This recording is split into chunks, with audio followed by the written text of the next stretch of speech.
All right, hello everybody. Welcome back to Six Ages.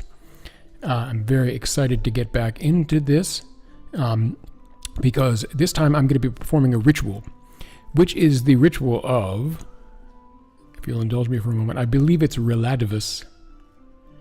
Yes, Taming the River, but it is the story of Relativis. And it is Relativis' story that I'm going to reenact both with my clan and for the entertainment and of all of you, and hopefully you're inspired by it.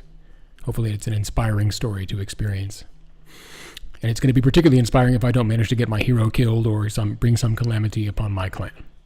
But let's not put the cart before the horse. Let's start doing the preparations that we need to do to make this reenactment, this hero quest, or ritual as it's called in this game, a reality.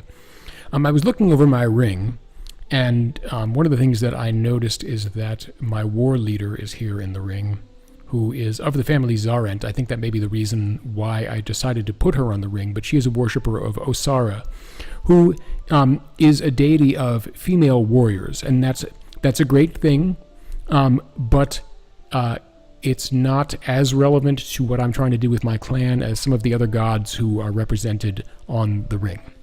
And so what I'm thinking of doing, even though Eileen's role is very important and she has led me to victory in a number of battles, I think it would be a good idea to swap her out at this point for a worshiper of Elmal. And the reason being that when you're doing a hero quest or a ritual, it benefits you to have the gods who are the protagonists of the story represented on the ring. As you can see, each member of the ring that I have here worships a particular god. Here we're looking, for instance, at Dustalkarn. Sorry, holding my iPad up to my head, up to my face so that I can see it properly. Who is a worshiper of Ekarna, a very important clan from the perspective, or a very important god from the perspective of my clan, because Ekarna is all about trade.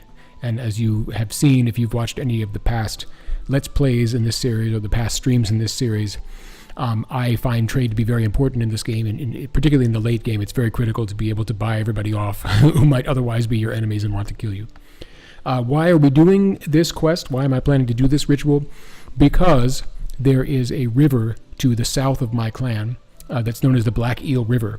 And true to its name, it is teeming with black eels. So it does not look particularly safe to cross. There is a blessing, or there is a hero quest that you can complete that will allow you to cross the Black Eel River, and that is this Taming the River quest that I am going to do very soon. Apparently it is possible to attempt to ford the Black Eel River without the aid of the hero quest, but that seems like a really inadvisable thing to do. That seems like the kind of thing that might get you devoured by eels, which sounds like a particularly painful way to be killed. So let's make the necessary arrangements here. We want to reorganize the clan so that we put an Elmal worshiper on the ring, because Elmal is involved in this story. Let's see here. We've got Eileen, whose combat is very good, but we want to find someone who is a worshiper of Elmal.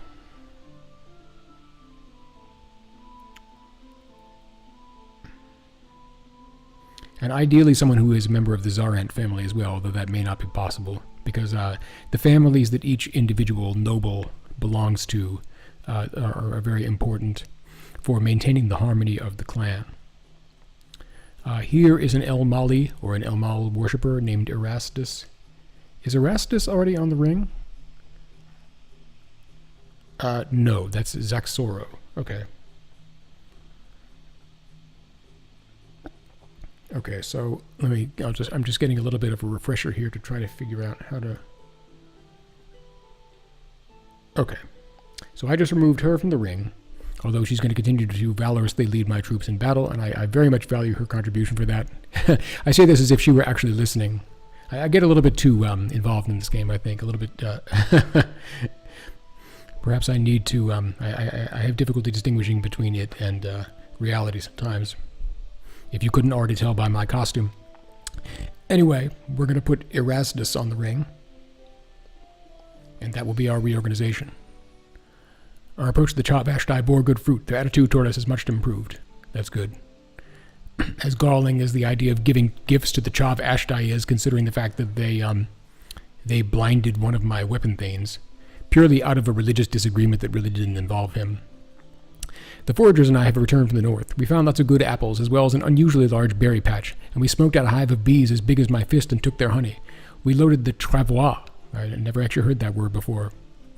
My French is not what it used to be, but apparently it's commonly used among the rider peoples, and brought back food to feed the clan for a season.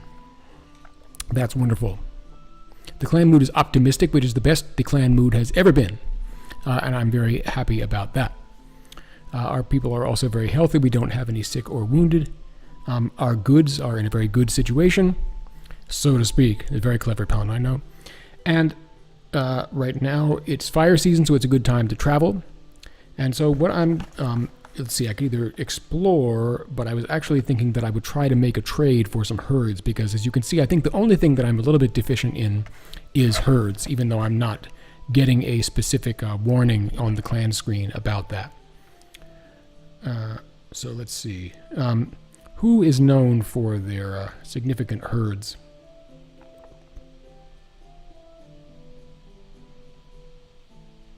Okay, Starshine has lush fields. Okay, I'm going to do a caravan here. Just so we get the expanded screen that shows us... Oh, okay, the Chav Ashdai have the most herds. Okay, so perhaps we can buy herds from the Chav Ashdai, and we can sell goods. Yeah, that sounds pretty good. And we will save David... We will send David Dunham's alter ego, Atardar, to lead the mission, as he has done so gallantly and effectively in the past. Our caravan is back from the Chav Ashdai. The Chav Ashdai traders were pleased to receive our first caravan to them. We traded 50 cows worth of goods for 34 cattle. Although the Chav Ashdai trader remarked on the inferior quality of our trade goods, he was certainly willing to accept them. Well, that's the way that these real people are. They're always talking about how inferior you are, although that's sort of their way of showing affection. They're kind of... Oh, we're being raided by some Orlanthi. The Castwaltings. There are 120 of them. They slipped past our patrols, and we could raise only 5 swords and 56 of our bows in time. Enderai was worried about how many of them there were. And this was something that I was discussing with the A-sharp people recently, is how much does the numerical superiority of your enemy, or your own numerical superiority, influence the outcome of the battle? And the answer that the 6 Aegis people were giving was really not that much, if you play your cards right. Here we have 2 magic that we can devote, which I always save up a couple of magic points in order to deal with possible situations like this. If I can make it through fire season, usually that ends the period of the year during which I will be raided, or can be raided, but you never really know, because there are also certain peoples who like to raid during the cold seasons, such as the trolls, who I haven't yet met in this game, and I believe the dwarves also like to raid during the dark and storm seasons. So certainly we're not out of the woods after we're past fire season, but that's when the Orlanthi and the other riders rider clans tend to raid. So my objective is going to be to drive these savages off. Let's see here. I'm going to skirmish. We exchanged missile fire with the Castwaltings. We got the worst of the deal. Our sure shot blessing helped our arrows find their targets. Okay, well, at least the sure shot blessing helped to some degree, even if it didn't turn out that well. Let's maneuver. The Castwaltings were able to complete their magical preparations as we maneuvered. Our archers cursed the rams as it began to rain. Okay, so far this is really not going my way. Apparently I have an opportunity for slaughter. Hirenon and the fighters closest to him have managed to cut off a large group of the Castwaltings and have a good chance of killing all of them. Unfortunately, this would take Hiarnan away from the main battle. What does he do? Attack them! The Castwaltings cried out for mercy, but Hiarnan struck down many of them. Well, I can't say that they didn't earn that from me. Okay, but the battle continues. Oh my goodness. Yeah, these battles in 6 Ages, I think, get a little bit bloodier on average than the battles that you see in King of Dragon Pass. We'll see. To the Orlanthi, this is just their idea of a good time. It's like they don't mind how many of their people I'm killing. All right. With the option to fight cleverly, whenever you have that, it seems like that's something that you should do. So that's what I'm going to do. They feinted, but we saw through it. We gained the upper hand. Enderai said that we might have been lucky, and it would be a tough battle. If that's the case, perhaps, well, I also have the option to fight cleverly again, which I will do. They fought defensively and were able to catch a brief rest. Well, we can't let them do that. We're going to fight fiercely. Several warriors suddenly flew into our ranks, catching us by surprise. The battle could now turn either way. Okay, so now all of the elites that I had in the battle have been killed or injured, but the Castwaltings have taken heavy losses as well. All right. We're going to wait for opportunities. They fought cautiously and were able to gain the advantage. Okay, so I lost. That was pretty nasty. It was a bitter fight. Unfortunately, the rain they summoned weakened our bowstrings. We were so disorganized that we had to give way. The Castwaltings drove off 16 cows and 9 horses, which they had trouble driving because of all the rain that they foolishly generated by praying to their barbarian storm god.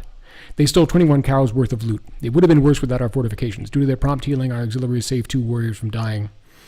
Okay, so actually, yeah, we inflicted more casualties upon them than they did upon us, but we lost, I would say, not a catastrophic amount of goods and herds, although obviously losing any kind of battle in this game is not ideal. Entars, a young herder of your clan, wakes up with his mind clouded. He fell asleep in the pasture, and now the herd he was watching over is gone. Your shamans recognize this as the work of mischief spirits called Zalzem. The 15 cows and... Oh, great, so I just lost more cows? It's a good thing that I recently traded for some. The 15 cows Entars lost have most likely wandered onto the lands of an immediate neighbor. Okay. Well, I can't perform a divination at this stage. Or maybe I can by going into negative magic, but I don't think I want to go into negative magic if I can avoid it. Let's see what the clan advises. Elmal caught the trolls who carried off the cow mother and smote them with fire. Well, it doesn't sound like anybody's carried off the cows, so let's not think about burning anybody to death quite yet. I mean, geez. Anyone can fall prey to spirits. Urge the people to accept the loss. Well, I don't think we need to accept the loss if we can peacefully resolve this with our neighbor. A divination will drain our ability to perform other rituals. And in fact, we have no magic at this point, so I wouldn't do it at this juncture. If someone came to us looking for cows that weren't theirs anymore, we'd reach for our weapons. Well, I mean, if they wandered onto somebody else's land, I don't know whether under rider law that means that they now belong to somebody else. Although I would imagine that if that inadvertently happened, there would be some kind of provision in the rider customs for the clan whose cattle wandered away to get them back. But we shall see. Perhaps our devotee of Relandar... No, he says no authority governs property disputes between clans. Okay, there's your answer. I don't know who has the cows, but in general our neighbors are inclined to do as we ask. Right, I mean, I have good relations with my neighbors. We need those cows back. So I'm going to approach a neighbor. Which clan do you ask? What if we ask the Bright Eyes?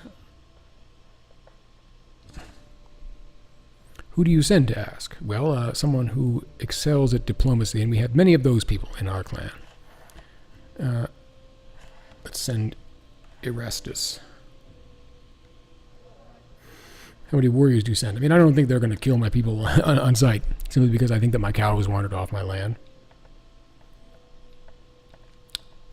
But you never can be 100% certain of what's going to happen in the harsh realm of Glorantha. Do you take a gift? Sure. We lost. Yeah, we lost a lot of goods in that battle, but I'm going to give them 8 goods in return for their assistance. Okay, let's proceed. The Bright Eyes said they had not seen our cows, but thanked us for our gift. Well, at least they did that. At least they weren't ungrateful, I suppose. Once more, we were raided by a distant ram clan, the Castwaltings. Their ability to send major raids anywhere in the valley is concerned. We don't have the ability to strike back at will, but that's because at the moment we can't cross the river. That's one of the reasons why we're going to do this ritual. And then I will strike back fiercely and quickly. Okay, insufficient warriors. Okay, right now it is Earth season. Our herds are getting closer to 500, which is great, and we're still making. We recovered some of the goods that we lost through our trade and so forth. Let's see here. So as far as our swords, we have 8. If I increase that to 10, that might help, particularly because it seems like There's more frequent fighting. The warlike nature of the other clans seems to amplify the further that you get into the game. We did raise 2 warriors. Okay, excellent. Okay. Okay, let's see here. So how about our relationships with other clans? We've got 55 goods. We are liked by 3 clans, hated only by 1, but mocked by 3. Perhaps we can do something about that mockery that's been going on. And I'd prefer to do it through diplomacy, although if we have to do it by making a mockery of them in battle, then so be it. As you can see, I'm also going to become more warlike as the game goes on. All right. Let's see here. Who mocks me? Who dares mock me?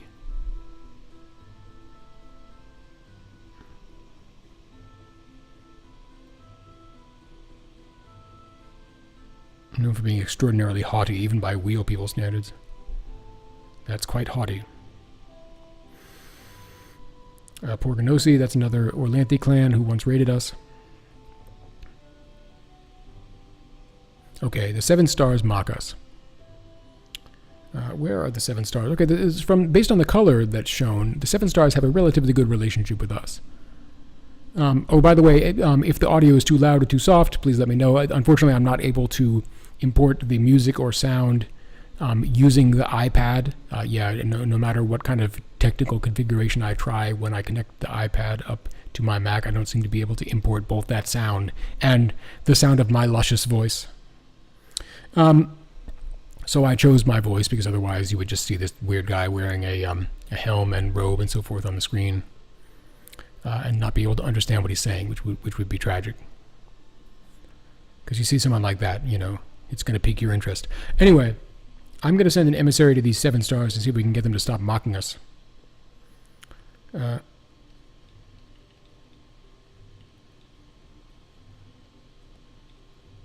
we're going to send Erastus, who has been so clutch for us in the past. We should have more friends among the Ram clans. Well, we're going to get around to that once we do this this hero quest.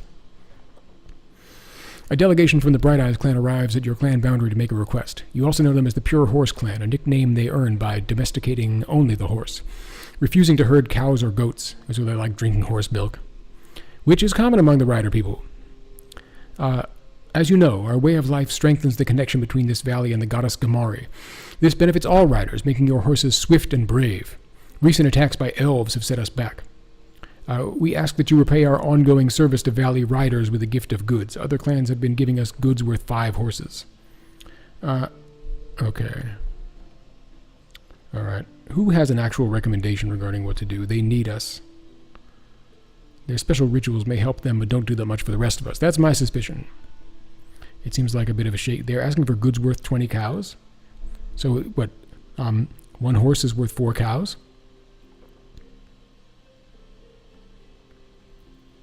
I've always found them a presumptuous lot. You overrate your clan's magical influence. Let's see, who actually recommends agreeing?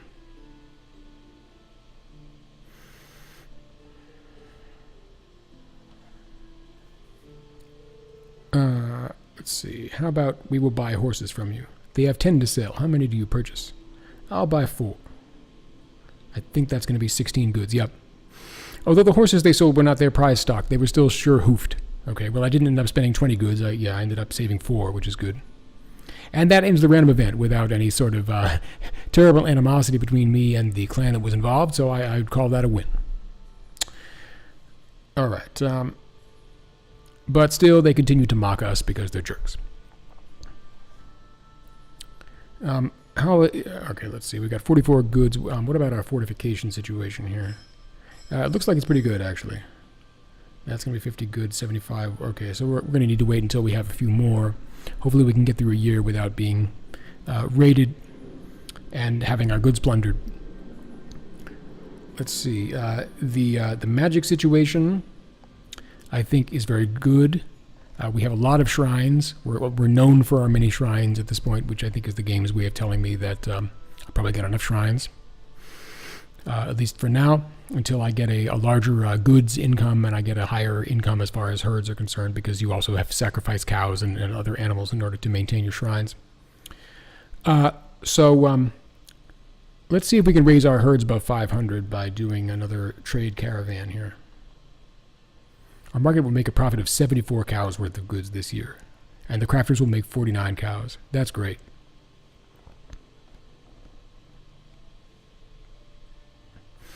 But I suspect that one of the reasons why I'm being mocked by a couple of these clans is because my herds are small, and they seek a rich partner, not a poor cousin.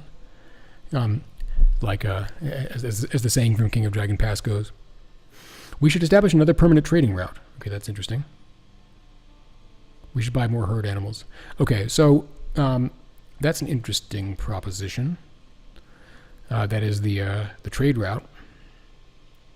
Let's see. We have 7 trade routes at this point, which seems like a really good number. But apparently we can support more, and that's because we have a temple at the moment to Ikarna, probably, who is the goddess of trade. Amber Bright Eyes, Great Wing, Griffin, 7 Stars, Starshine, and Yellow Hill. Who else might we establish a trade route with? Maybe the Chav Ashdai. Although I think the Chav Ashdai may have refused our request in that regard a while back. These Ruby Gates, are they the ones who hate me? Do we have... Yeah, what about the Ruby Gates? I'm going to try, I think I have the best shot at getting a trade route set up with the Rider people as opposed to, say, the Wheels, or certainly not the Orlanthi. All right, so I'm going to try to establish a route with the Ruby Gates. I'm definitely a clan that's known for my trading prowess at this point, so perhaps that will help me. Perhaps my reputation precedes me at this point, and will make my overtures to the Ruby Gates effective. Word spreads through the valley that 3 priestesses of the Var-living clan have been manifesting immense divine power. The Rams claim these sisters, widely separated in age, as daughters of Vinkat. This probably means that they are descended from the people's founding god Vinkat, though with several generations between them and that demigod. Okay. What does my clan say about this? Vinkat is the son of Orlanth the murderer and first of the Ram people. Then he doesn't appear to be any friend of mine. Like it or not, we share this valley with these people. We must reconcile. The jangle of emblems in the story 10 favors talking over fighting, and yet this guy favors fighting over talking. I don't have an opinion on this. Well, at least you're honest. Gods walk the world. You or I can meet them, but more often we become gods by allowing their power to mantle us. But yet he doesn't have a recommendation either. They're charlatans and everyone knows it.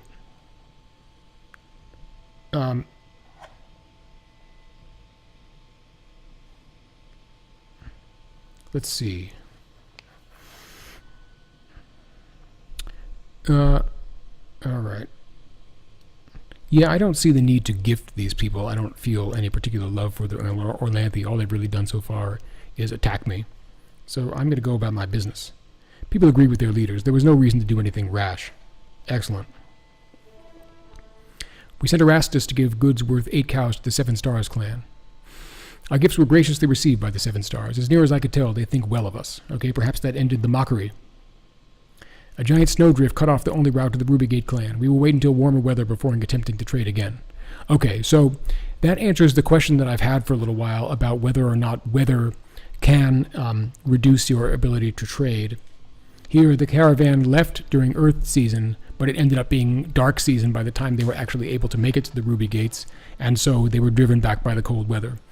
But I don't think that resulted in any sickness. Well, there are 4 people who were sick, but sickness kind of is a naturally occurring event. I'm not sure it happened as a result of the ill-fated expedition. Ongoing venture, crafting. We can start another. Okay, well, dark season's a good time to start a venture. Let's see. Must have more than 10 swords available for combat training. Be a good time to do some fur trapping. That's interesting. Other clans will be interested to hear what we learn by exploring.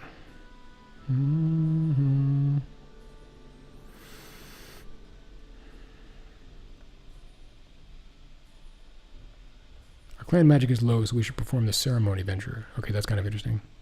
To increase clan magic and help with an otherworld ritual. Okay, well that since we are going to be doing that Taming the River ritual soon, this appears to be what we want to do. Okay, excellent. Carnivus led the clan in half a season of ritual preparation. He was certain that the gods favored us. The masks had been repainted, the stone faces were cleaned, and the singers had been practicing. I've cleaned my own masks at home too, by the way, in preparation for the ritual. Next time I'll wear one of them. A delegation of rams from the Oralmarth clan arrives at your clan boundary to complain of your perceived alliance with the ghosts of Elempur, which actually we do technically have. Those hideous shades disturb our sleep and sometimes creep onto our lands to stop the hearts of our elders. Yet your nickname proclaims them your confederates. If you do not renounce them, you will mightily regret it. Well, I'm not going to attack emissaries. That would just be rude. When rams raised Elempur, they took no mercy on its inhabitants. That's what I heard. So forgive my lack of sympathy. We should not have antagonized them. Renouncing ghosts means getting shamans to send allied spirits against them. Every 10 cows we give increases our chances with them. Never sleep with a ghost, even those that want it most. It seems like good advice. A scrap will bring us together. When it comes to the Orlantha, you may be right. Fighting does seem to be their way of sort of bonding with their friends and loved ones. This is a tough one. Well, you know what? These ghosts have benefited me in the past, so I'm not going to renounce my allegiance with them. But I do have some gifts, and to see if I can pacify them with. The Ormarlings refused to accept our gifts. Your goods reek with the spoor of ghosts. They withdrew, saying they would only be back to speak in the only language we understood, violence. It's kind of ironic for the Orlanthe to say that, isn't it? Erastus said it was hard to reason with frightened people. I'll give them cause to be frightened if they show up in my Tula. All right, so it's now storm season. We're getting close to the end of the year, and the sacred time is approaching soon, which means that we're going to do our ritual soon. I'm pretty excited about that. We can start another venture. So now we have 6 sick people, but we do have a shrine to Orissa. What's our situation as far as Elmal goes? I'm thinking maybe the most important thing is to improve our chances when defending. So I'm going to remove the protection, and I'm going to go for steadfast. And defending presumably means just when we get raided, right? It would really be wonderful if we could get a temple to Elmal, and if, wishes were horses and so on. We do have a temple to Akarna, and I'm going to keep trying to increase these trade routes so I can get to a point where I can have multiple temples, because that would just really be awesome. And imagine if I could have the trading blessing in addition to the market in Silver Tongue for Akarna, right? That would be quite an opportunity indeed.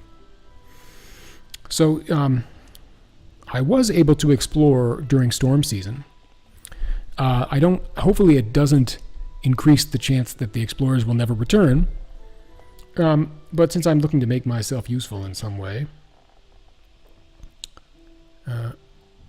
let's see here. I can do a little exploration up there. We're being raided by the Ormarthings. Okay, so the Orlanthe are really getting aggressive recently. There are 117 of them. They slipped past our patrols, and we could only raise 4 swords and 51 of our bows in time. Enderai was worried at how many of them there were. Well, I can't really blame them. All right, we do have some magic as a result of this ceremony that we performed.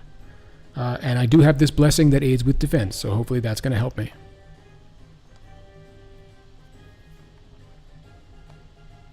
I'm going to advance.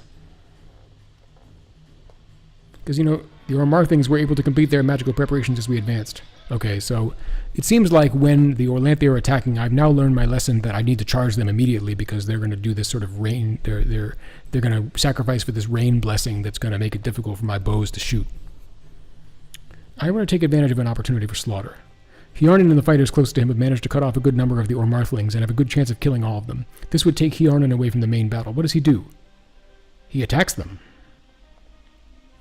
They turned out to be tougher than Hjarnan expected. Although he hewed them left and right, he was wounded and the rest escaped. Okay, I still did significant damage to them. We're evening up the odds here. All right. What if I fight cautiously? They pressed the attack, forcing us out of our battle ranks. They gained the upper hand. Enderai said this would be a tough battle. Okay. We're going to take some risks to win. Their hesitation let our risky attack pay off. We gained the upper hand. Excellent. Whenever I get the opportunity to fight cleverly, it seems that that's what I ought to do. So that's what I will do. They fought even more cleverly than we did. Victory now appeared in their grasp. I'll take some more risks to win. They fought defensively, conserving their strength. It was soon... Okay, so now... unfortunately... Okay, yeah, unfortunately I got a little bit beat up. Unfortunately, the rain, they summoned weakened our bowstrings. All right, so next time when I fight the Orlanthi, I'm going to immediately charge. When I fight these rams who have become somewhat of a thorn in my side. They made off with 14 cows and 4 horses. They stole 27 cows worth of loot. They knocked over our watchtower. Okay, what presumably means that it's destroyed. Okay, I lost 12 people. That is significant. Well, this only accentuates the need to do this, to learn this blessing, or to complete this hero quest of Taming the River, because it's going to be important to be able to exact vengeance on these Orlanthi. I think I'm going to need to teach them some respect in the only language that these savage rams understand. So we're doing some ritual preparation, which is great. And this couldn't come at a better time. Healing restores our wounded people to health. Ongoing venturous ceremony, we can start another. That's kind of interesting. Oh yeah, we lost 2 swords.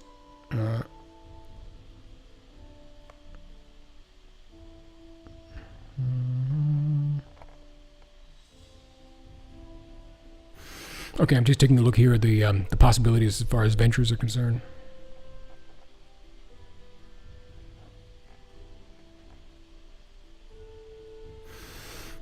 Okay, this will increase herds. I think I'm interested in doing that. Erastus Road patrols near the herds. Thanks to his persistent leadership, the herders figured out we now had 13 more cows and 2 horses that we would otherwise have lost. Excellent. All right, so my herds are approaching 500. I think that's a good number. Word goes out. I thought I was being raided there when I saw that for a second. Oh, people, you got to take a break at some point. Word goes out the Shining Blossoms are hosting an archery contest. All the rider clans will gather to compare the skills of their best archers.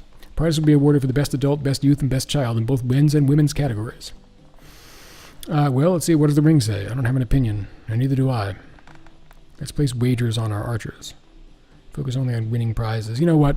That's not really what I'm about.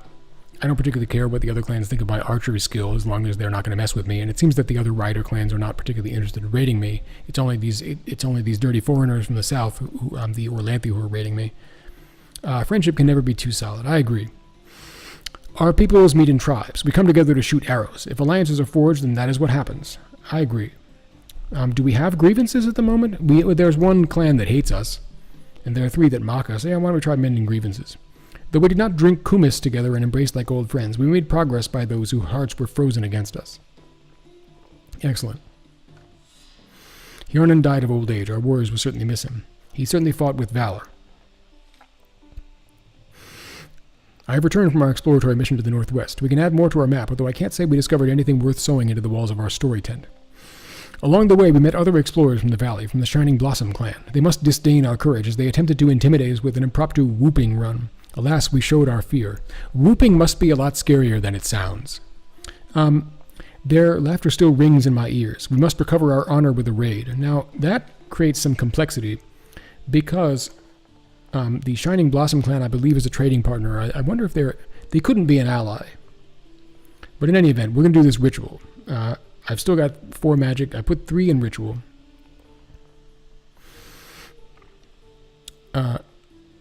Goods are now 2, because there's so much upkeep cost for these shrines. Our trading partners would prove unusually stingy. We are known for our many shrines. And in fact, I'm starting to think that there are too many shrines at the moment because we're paying so much upkeep cost. Alright, I'll put 1 in. Exploring. I'm just allocating my magic here. Actually, you know what?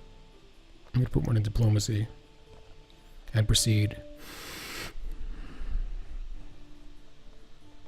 A party of Ku Randeri came to our borders to ask for permission to pass through on their way to explore outside the valley. The way they asked certainly upheld their clan's reputation for arrogance, which is a reputation that seems to be shared among all of the Wheel people. With scorching words, I punctured their haughtiness. Naturally, I did not let them rumble across our land with their primitive wheel-driven chariots, harnessing things to horses. How barbaric! Horses ought to be ridden with a man on their back. Not pulling wagons like oxen. Anyway. Fortifications ruined, that's right. Well, that's something that we're going to rectify as soon as we get some more goods. But the most important thing, which I have well prepared for at this point, is to do a ritual. It's been years since we rode to the other side to visit the gods. If we don't perform a ritual fairly soon, they will withhold favor from us. Another good reason for me to perform the ritual. So, I've taken some notes on this Taming the River quest.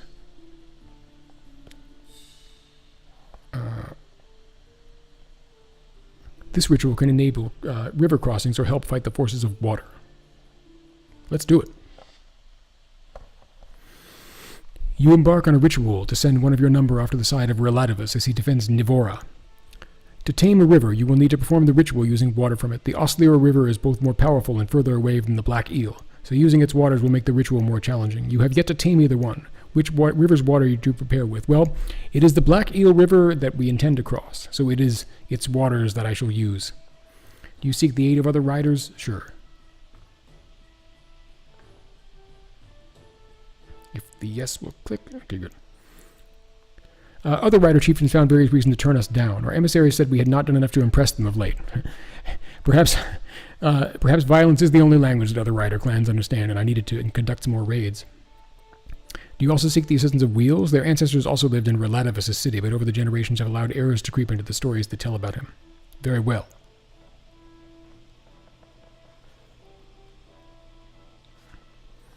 They laughed at the suggestion. Erastus said they neither liked nor feared us enough to reply with anything other than the usual Wheel arrogance. That is certainly pretty typical. As descendants of Nivora, any clan member can attempt the ritual, even though you no longer worship Relativus. Whoever you choose should be competent at fighting and negotiating. Okay. We have Avardar, who is very good combat, good diplomacy. Can we find someone who is very good in both?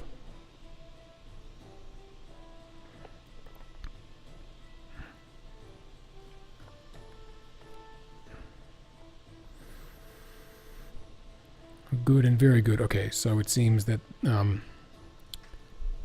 let's see, we may wish to send Avardar. He has renowned bargaining. And good diplomacy. Okay, yeah. So I'm going to select him. Although it would be a very significant loss if we made bad die roll, or if die roll is bad enough to lose him. What do you sacrifice to speed Avardar on his path? Well, this is a pretty important ritual for us, so I may be overdoing the sacrifice here. But it's certainly better than underdoing it. Avardar rides back to the days of the Golden City. The fields and pastures outside are drowned by floodwaters, though Emperor Murharzam had sent word that he had tamed the river after Shargash failed to. Now we get some cool Babylonian-sounding names. Avardar can see the blue dragon Arcos surging over the land outside the city. The Emperor had done nothing for Nivora. Okay, so what did Relativus do in this situation?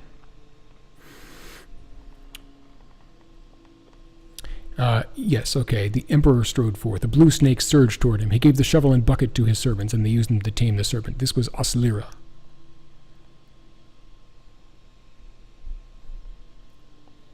Okay, so you want to use cunning, I believe. After consulting a map of the realm, Avardar rode out, slumped in the saddle as if sorely wounded. Sensing weakness, the dragon lunged at him. Avardar raced toward the nearest valley, then across a plain to another, then turned again. The dragon chased after, but quickly tired, and was easily compelled to stay in its new banks. Okay, so now we actually... Okay, I see. So we started at a later point in the story than I was expecting to start at. Ah, you tricky A-sharp people. But I got somewhat lucky, or perhaps I do have pretty copious notes on the series, and usually what happens is that cunning is used to defeat the dragon. So I was thinking of a different moment in the story when I said we should do that, but it turned out well anyway. Avardar rides off to the blur of the gods' war. Then suddenly he is back in Navora, again looking out over submerged fields and pastures. The dragon Arcos is back, ignoring the banks it had consented to. Okay, so now we have the same options.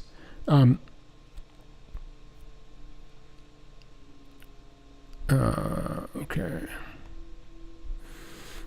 This time, Relativis consulted with Akarna, who gave him a clay jar that she sealed with wax and gum. Let's see. So it appears that the next step is to trade valuables with the dragon. What did Avardar bring to trade? Well, according to the story, he brought a jar that was sealed with wax and gum. So I will say a treasure. What does he bring? Oh, it needs to be an actual treasure. Okay. That I have. Concealed the singing string under a purite shroud. Intrigued, the dragon took the form of a bright-eyed, beautiful woman. Avardar resisted her charms and drove a hard bargain for his treasure. He would not make the exchange until Arcos agreed to flow only in a specific channel. Okay, excellent. After another timeless interval, Avardar again finds himself in the Golden City. Its hinterlands are once more swamped, and the blue dragon Arcos rushes about, raising waves that break against the city walls. Okay, let's see here. She tried to... Okay, the next step in the story is that the dragon Arcos tried to seduce Relativis, but he rebuffed her. She offered a reed basket... Okay, no, wait, that's what just happened. In all of the situations where Relativis dealt with the dragon Arcos... well, okay, the first time that he dealt with the dragon, he burst into searing radiance and the mist and spray fled. The other, okay, so we've tricked the dragon by feigning injury. We did that. We gave it a treasure. Let's see. What if we subdued it by force? Is that possible? Avardar charged his horse right into the water, shooting flaming arrows at the dragon's eyes. Blinded, it snorted a jet of spray, but Avardar dissipated that in a blaze of heat. Swinging a blazing sword, he relentlessly drove the dragon before him, forcing it steadily downhill. Finally, Arcos turned and fled, running in the lowest channel it could find. Okay, here we go. We're back in action. I don't know what happened there. There was a weird issue with the audio, where it started making this kind of pulsing noise rather than actually giving me any sound. So apparently I need to restart the machine when that happens, and sometimes it happens like 30 or 45 minutes into the stream, which is somewhat annoying. Okay, so here we are back in the screen. Here we are back in the game. Right after our triumphant completion of the quest.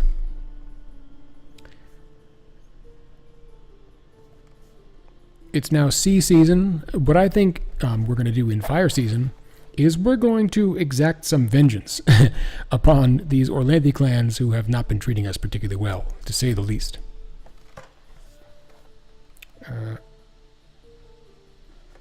But first, speaking of war, I would like to restore my watchtower, which is an essential piece of fortification. Okay, we did that. It's now fire season. Let's see here. I particularly dislike these Castawaltings. Shrine to Osaro to make our bows more effective. Okay, that's kind of interesting. Let me see if I can, for Elmal, get the Flaming Lance Blessing before I march off to war here.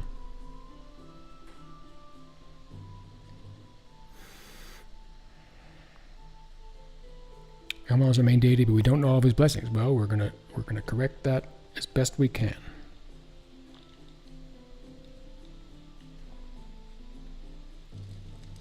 Morale, okay, well.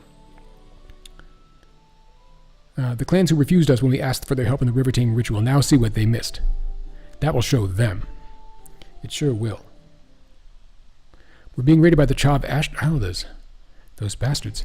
There are 5 chariots with another 115 on foot. They slipped past our patrols. We could only raise 5 swords. Enderai was concerned that we were outnumbered, as we always seem to be.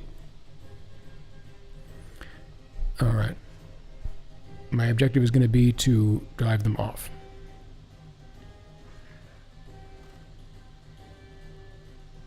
We're going to maneuver.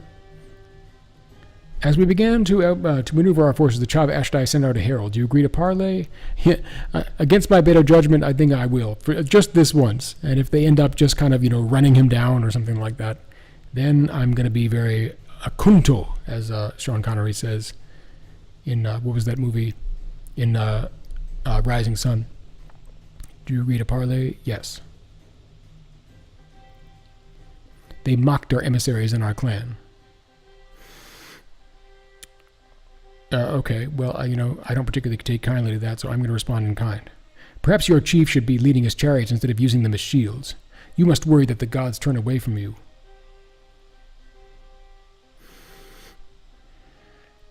Let's see, this is kind of interesting. This has never happened to me in a battle before, that the other side sought to parley. Perhaps they don't actually want to fight, and they're doing this to just kind of save face or look tough in the eyes of the other wheel clans or something of that nature. Let's see. You must worry that the gods turn away from you. They laughed this off. When they continued to taunt us, Erastus could think of nothing. He returned to our lines in a foul mood. Okay, apparently we're still going to fight. We're going to try maneuvering. The Chav Ashdai charge hit us before we could shift our lines. That's unfortunate. Decide the fate of disabled foes, which is an option that I don't normally get, so I'm going to explore it. Nearly a dozen Chav Ashdai warriors have been blinded, at least for now, by Elmal's dazzling light. The sun god has obviously responded to our war priests. Take advantage of the opportunity. We struck down all 6 of our foe, praising Elmal. Other Chav Ashdai came to their aid, cursing us.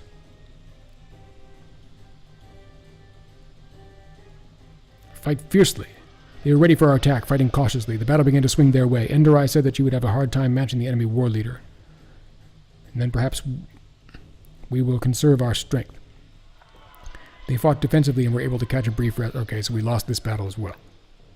But it was not a particularly bloody battle. They made off with 24 cows and 4 horses, 24 cows worth of loot. Okay. All right, so we really have to improve the situation as far as our fighting abilities are concerned, because we've been losing too many battles recently. The Yellow Hill clan, although I would go through periods in King of Dragon Pass where it seemed like I was losing a bunch of battles, and then I would be able to bring my clan back, get back in the game of warfare.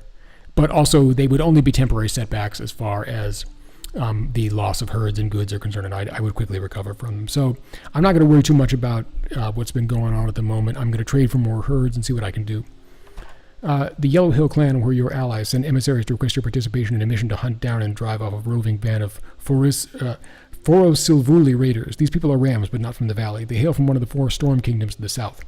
It is bad enough that our neighbors steal our cattle. These interlopers must be shown that we are not their prey. Well, let's see. I'm going to send warriors.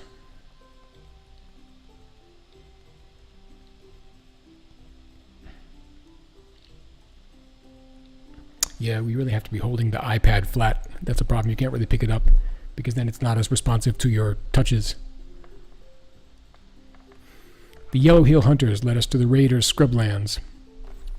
The scrublands hideaway, and the battle began. Together we put them to rout, forcing them to leave behind the cows and goods they'd taken. One of our warriors was hurt. Setting aside what the foreign Vuli had stolen from the Yellow Hills, we divided the remainder of the spoils according to our contribution to the fight. Our warriors returned home with 20 goats and goods worth 15 cows. Okay, so we even made a profit. Our traders like that. I'm that type of clan that's all about the balance sheet. All right, let's see here. Improves our chances when defending. It's still fire season. We have 10 swords. We've only got 2 sick commoners. The clan mood is contented. I want to see what my clan ring says about war, because I want to see whether they feel like they've had enough of war recently. And while we provide more battle magic if we build a bigger temple to him, yes, well, if you could help me get the herds and the goods to finance that, then that would certainly help. We could raid while our crops ripen if we choose to. We cannot afford to build a wooden stockade now, but we do need one. I can't help but agree. I certainly agree that we need all manner of fortifications. The sooner we can get all the fortifications on the list, the better. It has been 3 years since we last sent out raiders. Other clans are starting to doubt our might. Any of these stupid clans are as good to raid as any other. Sometimes I find myself feeling that way, but then my better judgment takes over and I realize that they're my trading partners, or at least a lot of them are. We could use more warriors. Okay, so what's my situation now? Alright, I'm gonna raid one of these Orlanthe clans.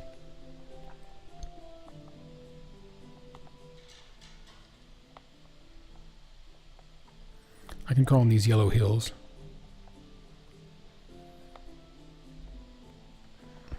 We're going to raid the Oral Marth. They're known for strong magic, and that's not necessarily a good thing.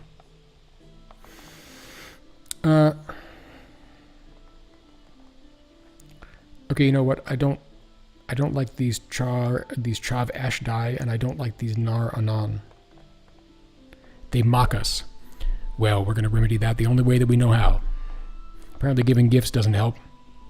The only commerce we'll engage in, as Devastating likes to say, is the trading of blows.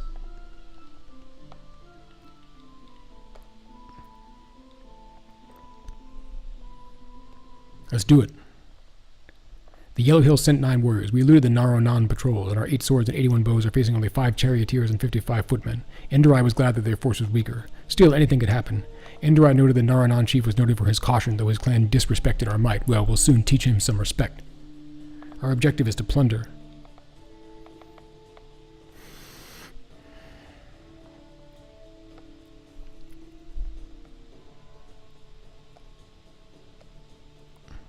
We will charge. We charge only to discover that we are fighting on a slight slope. Seize an opportunity for vengeance. That's certainly something I'm after. The last time you and the Naranani fought, they killed Olendus. His kin among the Turrents spied the warrior who struck him down. What did they do? Tried to kill him. Without delay, Utendus' kin rushed him. Alas, the Naranan warrior proved his skill at arms, felling 2 of the Turrents. We will fight cleverly. They screened their chariots with warriors on foot and slowly pushed forward. The battle began to swing their way. A distressingly frequent occurrence recently, isn't it? He would have a hard time matching the enemy war leader. I'm going to try fighting cleverly again. Chariots with blades on the axles took a cruel toll on their forces and we had to fall back. Jeez. This is just not my day, combat-wise. Let's see. We will fight cautiously. We were taken aback by their risky attacks. Okay, so we lost again. It was a bitter fight. Their combat magic dealt us a mighty blow. So it could have been because they had magic on their side, which we didn't. With their careful attention... Alright. Okay, so we lost some regulars. We didn't lose any elites. But I guess perhaps the other clans won't doubt our might so much. They at least won't doubt our willingness to raid. Perhaps that will engender some respect. Let's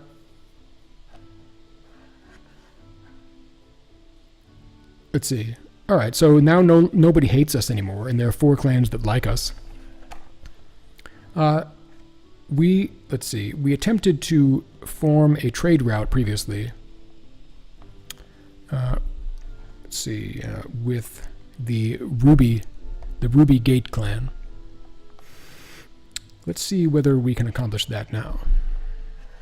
And we were driven back by the cold weather, but hopefully our caravan will make it in time before the dark season sets in. Which I think it will. We've still got 2 phases of the Earth season. We're going to try to establish a route. One of your hunters returns from a sojourn to the shores of the Black Eel River to report that the foreigners who live there might be vulnerable to attack. The Weeders, as they are called, pose no great threat to a clan like yours. But your hunter, Targarung, saw them lose several fleeing spearmen to the Oromarthings. Whatever goods they have left are now vulnerable to a quick raid. Let's see.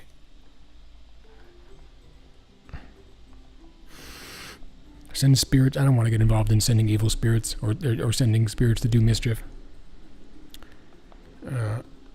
Take mercy on these wretches. A successful curse will strengthen our bond with the spirit realm. Yeah, well, the trickster raven worshipper, of course you would recommend that, wouldn't you? They are so beleaguered that they will probably give us more in tribute than we can take in a raid. It's always good to make another clan like you more. The Weeders are foreigners and perpetual targets for Hyalarings and rams alike. They only have goods, not food. Okay, I'm going to try to improve or consolidate relations with the Seven Stars by telling them about the water people. Let's see, who have we got? Okay, diplomacy. We got someone whose diplomacy is very good. Let's send someone who's not in the clan ring, just in case we were met with a violent response.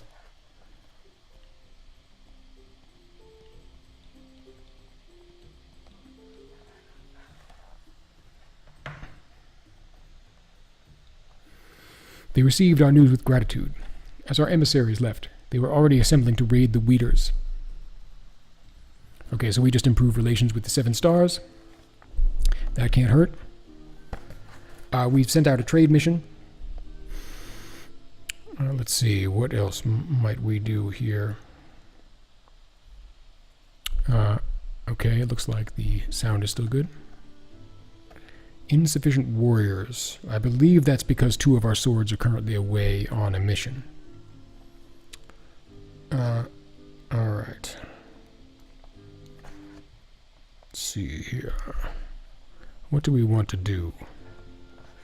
We could try to improve relations with another clan because we do have a decent amount of goods.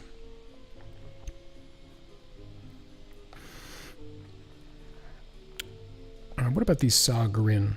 What is the situation with them? They owe us a favor, they keep slaves. Apparently our relations with them are kind of deteriorating.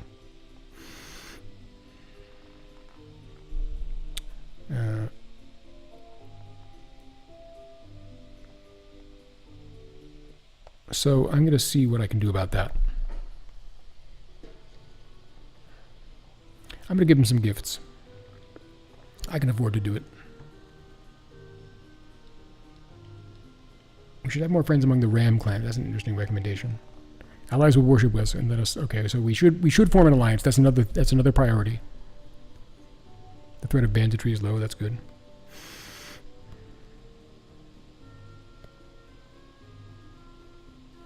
Okay.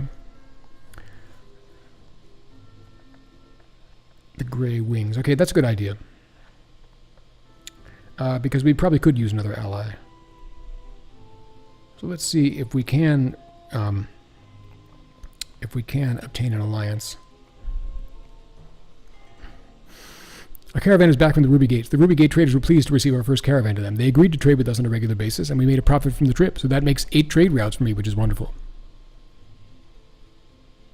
My clan, as you can see, doesn't really excel at fighting, but it does excel at trade. Your emissary Erastus journeys to Grey Wing territory to propose an alliance. If I speak platitudes fervently enough, they will attribute to my words the qualities they most seek in an ally. Well, the whole platitudes thing has never really worked for me that well in the past. No clan is strong without allies. Do you offer additional gifts? Sure. They responded with barely concealed amusement. They would not ally, they said, with a clan with so few cows. Okay. All right. So the priority is going to be getting more cows.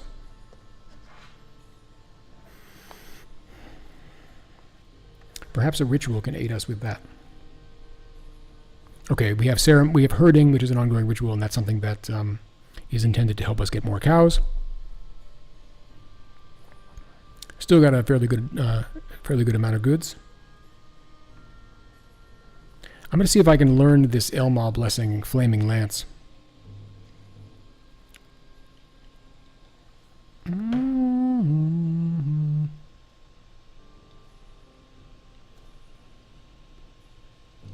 He did reveal the Flaming Lance Blessing. That's excellent. So for my next raid, that's what I'm going to use.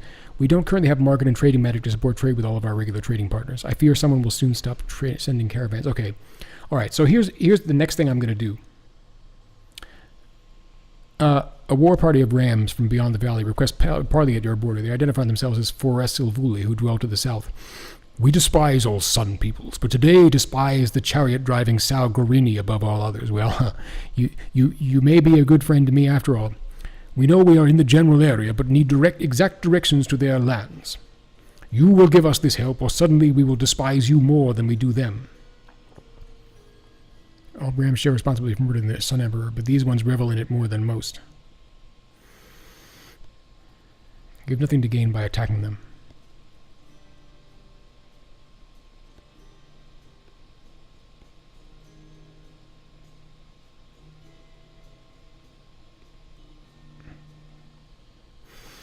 You know what? I don't like these Sa-Gurin. I'm going to help them. They said they could not reward us without angering their ancestral spirits, but if we hated the wheels, what they would do to the Sa-Gurini would be considered its own reward.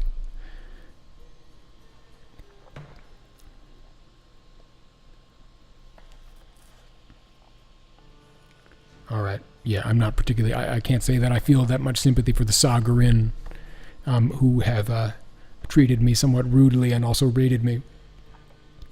Food yield shortfall. Okay. That's rather unfortunate. Since we can start another venture, perhaps that will... Let's see, foraging. Perhaps that will help. Less effective in dark season. Okay. Okay, hunting. Is that not effective in dark season? Less effective. Okay, all right. This is more effective in dark season. Okay, that increases goods. Therefore, we'll do it. Zuchi said the animals had the most valuable furs in dark season, but it was also hard to go out in the snow to check the traps. She and the hunters kept trying, but the gods of winter were no friends of ours. Hopefully it didn't cause people to get sick. Oh, only one sick person. That's good. Our goods are up to 104, which is just excellent. So here's what I'm going to do. I'm going to take down one of our shrines.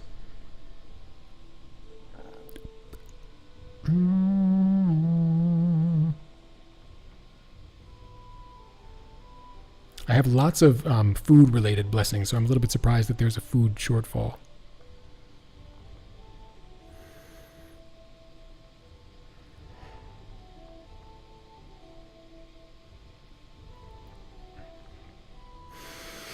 But what I'm going to do is I'm going to try to get another one of these Akarna blessings going.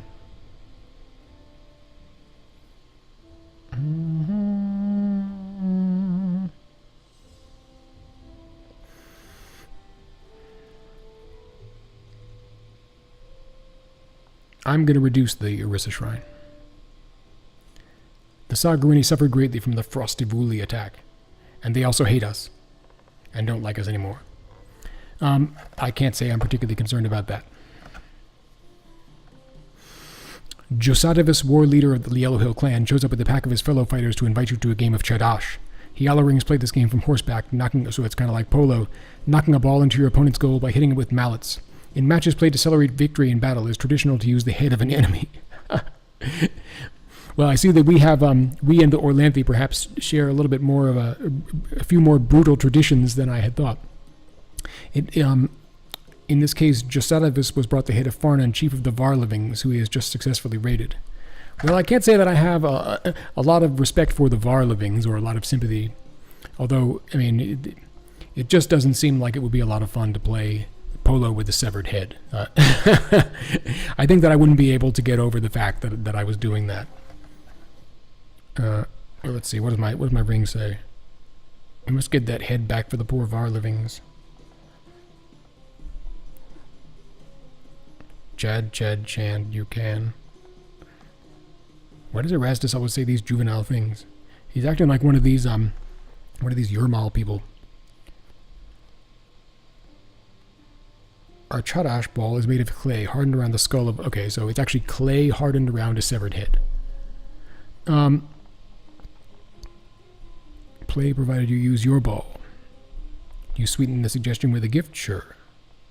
We're rolling in gifts. Or goods, I should say. They said only the head of Farnan would do. Erastus said the blood of battle had risen too high in their throats for them to listen to reason. Very well, we'll play. They won the match, but praised our high-spirited play. Hopefully our foes praise us similarly with based on the battle results we've been getting recently. At least we tried hard. But hey, I think this year, generally speaking, okay, the year's almost over. We have one more phase. So what we're going to do is we are going to sacrifice for another Akarna blessing. Our clan magic is low, so we'll need a larger sacrifice. Very well. The priestess has said a different sacrifice might succeed. Kimka mentioned that our clan magic was low. It was true that we had spent magic during sacred time to help the chance of a successful sacrifice, but this was not a guarantee, so presumably it was a failure. We need the help of the gods to ensure people are fed. We do have plenty of food, for now, but that won't last if we don't take action. I don't think we will produce as much as we'll eat during the coming year. We could ask for Uryarda's milk blessing. Very well. Okay, so it seems like taking down Eris's shrine was a good idea for now. It's going to preserve some herds. We're also going to attempt to trade for herds and do a venture associated with trying to get more, all in the upcoming year. Okay, it's sacred time. And we've gone through about a year and a half now. I think this is probably a good time for me to stop. But the epic quest will continue again soon. It's good to see you all again. And to experience this journey called Life in the Black Eel River Valley together with you. I'll see you all soon.